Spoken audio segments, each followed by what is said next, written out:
Diabetes में गुड़ खा सकते हैं क्या? क्या जो मधुमेह के रोगी होते हैं उनके लिए गुड़ फायदेमंद होता है क्या? नमस्कार दोस्तों, मेरा नाम है विजेंद्र और आज की वीडियो में हम जानेंगे कि जो डायबिटीज पेशेंट हैं उन्हें गुड़ खाना चाहिए या नहीं खाना चाहिए। तो वीडियो को पूरा देखिएगा, अंत तक देखिएगा, स्किप नहीं करिएगा। और अगर अभी तक आपने इस चैनल को सब्सक्राइब नहीं किया है तो प्लीज इसे सब्सक्राइब कर लीजिएगा और बेल आइकन को भी प्रेस कर लीजिएगा ताकि जो हमारी अगली वीडियो है उसका नोटिफिकेशन आप तक पहुंचता रहे। तो चलिए दोस्तों, बिना देर किए जानते हैं कि डायबिटीज पेशेंट को गुड़ खाना चाहिए या नहीं खाना चाहिए। तो दोस्तों, गुड़ को लेके लोगों में काफी कंफ्यूजन है। कुछ लोग कहते हैं गुड़ खाना चाहिए, कुछ लोग कहते हैं गुड़ नहीं खाना चाहिए। लेकिन सच्चाई क्या है?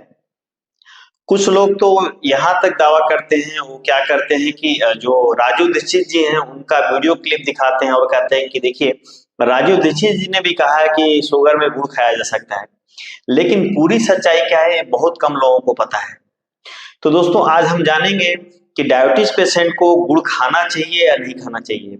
इस वीडियो में हम दो पहलुओं पे बात करेंगे। एक हम पक्ष रखेंगे आयुर्वेद का कि आयुर्वेद क्या कहता है कि डायबिटीज में गुड़ खाना चाहिए या नहीं खाना चाहिए। दूसरा जो मॉडर्न साइंस है या कहें जो गुड़ में न्यूट्रिशनल वैल्यू पाए जाते हैं उसके आधार पे हम देखेंगे कि क्या डायबिटीज पेशेंट को गुड़ खाना चाहिए या नहीं खाना चाहिए। तो सबसे पहले दोस्तों, अगर हम बात करें साइंटिफिक तरीके से या कहें साइंटिफिक रीजन से और गुड़ का न्यूट्रिशनल वैल्यू देखें तो दोस्तों, चीनी और गुड़ में कुछ खास फर्क नहीं होता है। अगर हम बात करें, दोनों ही एक जैसे हैं, एक समान है। अगर इसमें आप कार्बोहाइड्रेट की मात्रा देखेंगे तो जितनी चीनी में होती है लगभग लगभग उतनी ही गुड़ में भी पाई जाती है। दोस्तों, अगर हम बात करें कैलोरी की तो जितनी चीनी में कैलोरी पाई जाती है उससे थोड़ी बहुत कम मात्रा में गुड़ में भी कैलोरी पाई जाती है। अगर हम बात करें प्रति 100 ग्राम में तो गुड़ में 289 कैलोरी मिलती है, वहीं चीनी में 300 के आसपास कैलोरी पाई जाती है। कार्बोहाइड्रेट की भी मात्रा दोनों में बराबर ही होता है लगभग लगभग। अगर हम बात करें गुड़ में तो गुड़ में कार्बोहाइड्रेट 89 के आसपास होता है, प्रति 100 ग्राम में 89 ग्राम होता है। वहीं अगर हम चीनी की बात करें तो चीनी में दोस्तों ये 90 प्लस होता है। तो और साथ ही अगर हम बात करें दोस्तों, चीनी में तो न ही प्रोटीन पाया जाता है, नहीं फैट्स होता है और नहीं फाइबर होता है। होता तो सिर्फ क्या होता है, और सिर्फ चीनी होता है या कहें शुगर होता है। वहीं गुड़ में क्या होता है कि कार्बोहाइड्रेट या कहें चीनी के अलावा इसमें अगर हम 100% की बात करें तो 1% इससे ज्यादा होता है। वो क्या होता है, उसमें विटामिन, मिनरल्स और फाइटोन्यूट्रिएंट्स पाए जाते हैं। बस इतना ही अंतर है।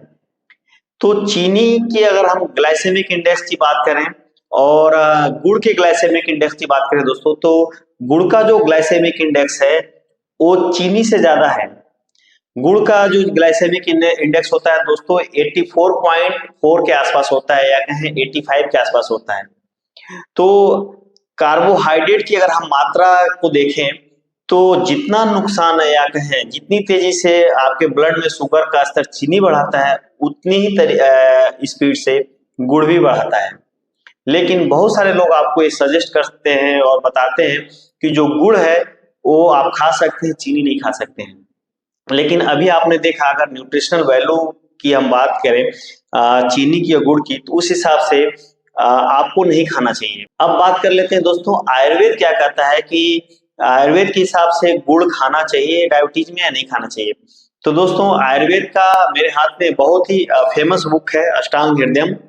ये काफी प्रचलित बुक माना जाता है आयुर्वेद के लिए। और अगर हम बात करें इस बुक की तो इसमें आप देखेंगे ये पृष्ठ संख्या 74, पृष्ठ संख्या आप 74 पे जब जाएंगे तो इसमें चीनी के बारे या कहें गुड़ के बारे में बहुत अच्छे से बताया गया है। ईख के बारे में कि ईख के रस के बारे में, ईख का कैसे गुड़ होता है, क्या है, सारा कुछ बताया गया है इसमें। लेकिन उस चैप्टर में भी आप देखिए कहीं नहीं लिखा है कि डायबिटीज में गुड़ खाया जा सकता है। ठीक है, अगर आप बात करेंगे इस बुक में तो एक चैप्टर और है प्रमेह का।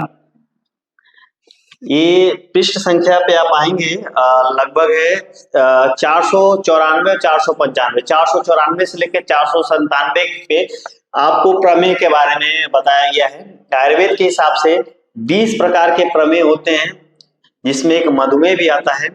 और इसको जब आप स्टडी करेंगे तो इसमें भी कहीं नहीं लिखा है कि अगर आपको प्रमेय है या डायबिटीज है तो उसमें आप गुड़ का सेवन कर सकते हैं, बल्कि इसमें आप पढ़ेंगे 494 वाले पृष्ठ पे, तो यहाँ पे लिखा हुआ है कि गुड़ जो होता है एक कॉज है, रीजन है जिससे कि प्रमेय होता है। तो जो लोग राजीव दीक्षित जी का वीडियो दिखा के लोगों को भ्रमित कर रहे हैं कि राजीव दीक्षित जी ने कहा है कि डायबिटीज में गुड़ खाया जा सकता है, तो प्लीज पूरी जानकारी पहले ले लीजिए, फिर उस वीडियो को सर्कुलेट करिए। तो सच्चाई यही है दोस्तों कि चाहे चीनी हो या गुड़ हो, डायबिटीज में दोनों ही नहीं खाया जा सकता है। लेकिन एक सच्चाई ये भी है कि आप अगर गुड़ का सेवन करना चाहते हैं डायबिटीज में तो गुड़ खा सकते हैं, डिपेंड करता है कि वो गुड़ किस चीज से बना है। तो डायबिटीज में जो गन्ने से या कहें शुगर केन से जो गुड़ तैयार होता है वो नहीं आप खा सकते, लेकिन वही प्लाम से कहें, जो प्लाम से जिगरी बनती है उसका बना हुआ गुड़ आप खा सकते हैं, क्योंकि अगर उसका ग्लाइसेमिक इंडेक्स जब आप देखेंगे तो मात्र उसका 35 है। इसका मतलब है कि प्लाम से बना हुआ अगर आप कोई भी गुड़ खाते हैं तो आपका जो शुगर लेवल है उसके स्तर पे कोई फर्क नहीं डालेगा। लेकिन वहीं अगर शुगर केन का बना हुआ गुड़ या चीनी कुछ भी खाते हैं तो आपका शुगर जो है उसका स्तर है स्पाइक कर सकता है। तो आई होप आप समझ गए होंगे कि डायबिटीज में गुड़ खाना चाहिए या नहीं खाना चाहिए। तो अगर मुझसे पूछेंगे तो डायबिटीज में जो शुगर केन का गुड़ होता है वो नहीं खाना चाहिए, लेकिन जो प्लाम जिगरी होती है या कहें प्लाम से जो गुड़ तैयार किया जाता है उसको आप खा सकते हैं। तो मिलते हैं दोस्तों आप सभी से अगले वीडियो में, तब तक के लिए नमस्कार।